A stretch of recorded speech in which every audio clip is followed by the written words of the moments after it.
It's all about the pouring out. If you were here last night, you heard Deacon Bill open his homily with that line.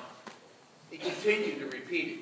He hearkened back and kind of echoed back to his Palm Sunday homily, where he talked about the pouring out of Jesus.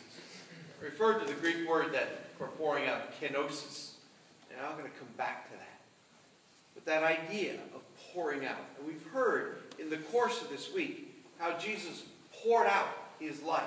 Poured out his life during his life, in constantly placing the needs of others before himself.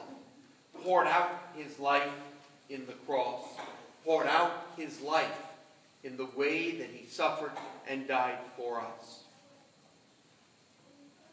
And that's given to us not only because it is the way in which God redeemed you and me and the world, but also as a model for the way that you and I are to live. If I'm very honest, I have to say I don't like to hear that. Because I'm not very good at pouring out. In particular, when it comes to my ego. You know, I'm not good at that. I'm really not good at people kind of getting up in my face, or when it comes to being humble around other people, I'm really terrible at it. And yet, the word kenosis is not just the emptying out. You remember my Greek professor, when we were talking about this, he had a glass of water and a pitcher. Or it was an empty glass and a pitcher of water. And he began to pour it. And he said, "Gentlemen, behold, kenosis, the action of the water being poured." Kenosis is an active word. And those of you in medicine know kinesiology, based on the word kenosis. It's the energy that comes from the movement of being empty. What gives us the ability to rise above our own unwillingness to empty ourselves is precisely the grace, the energy that arises from Jesus emptying himself for us. You know, it's one of those things that the more we do it, the easier it gets.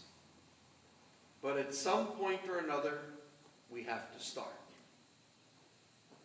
You have to move. Those of you with arthritis know that. First thing everybody tells you, you got to keep moving. Because the energy of the movement is what, in fact, produces the energy to keep moving. That emptying of ourselves in imitation of Christ crucified, that emptying of ourselves rooted in Christ crucified, is what allows us to rise above our own pettiness, what allows us to rise above our own personal prejudices, what hopefully will one day allow me to rise above my own ego or selfishness, and in fact model, become a true disciple of Jesus, to become a true Christian, one who lives and follows in the way of Jesus. I ask you to pray for me that I will be able to do that, as I promised to pray for you. Together, let us empty ourselves in the way that Jesus has taught us, by committing our lives to service of others.